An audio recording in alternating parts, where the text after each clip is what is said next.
Just like any reporting that we do, sources are going to be a key part of our coverage in sports, but we have some differences. So let's kind of take a look at what this module is going to be about.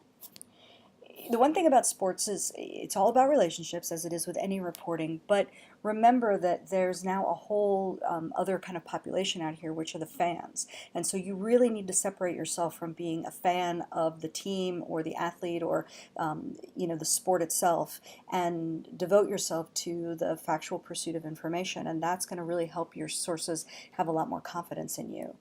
We still have the same types of sources we had when we were just dealing with more conventional reporting. We have primary, they're of course required for your story, a lot of coaches, a lot of players, but we also have to remember that they're going to have a certain kind of storyline that they give us, so we need to not only incorporate them but kind of incorporate others as well.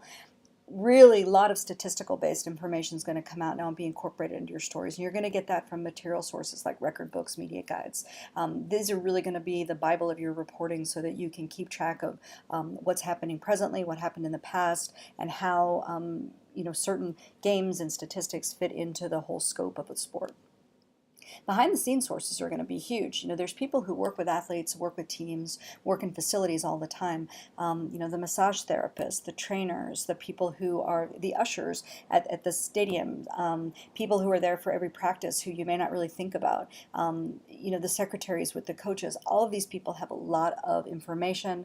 They could really be useful to you. You have to cultivate those sources, though, with a real relationship. So, bringing people coffee and treating everyone that you meet with the respect that they deserve will certainly help build those relationships. You're going to have your share of people who give you tips anonymously. We have to be as careful with them as we are in any other reporting, but I know you've read them in sports. The person close to the team says this. We're going to straddle that line pretty carefully, but recognize that it's going to exist. SIDs are going to be crucial to your success. Over here on the right is Dan Wallenberg. He has been instrumental in helping to form this class, really supportive, and provides a lot of access for us. Jerry Emig on the left, he is the SID for football. So Dan does basketball and a variety of other things. Building a relationship with the SID that coordinates your sport is going to help get you access. It's going to get you story ideas, and you need to remember that they are there to work with you, not for you, but that the more of a relationship you build, the more likely you are to get good coverage. But not every meeting that you have should be an interview. So, a lot of time that you spend is going to be cultivating relationships, getting to know people. Hey, how's it going? What's up this week?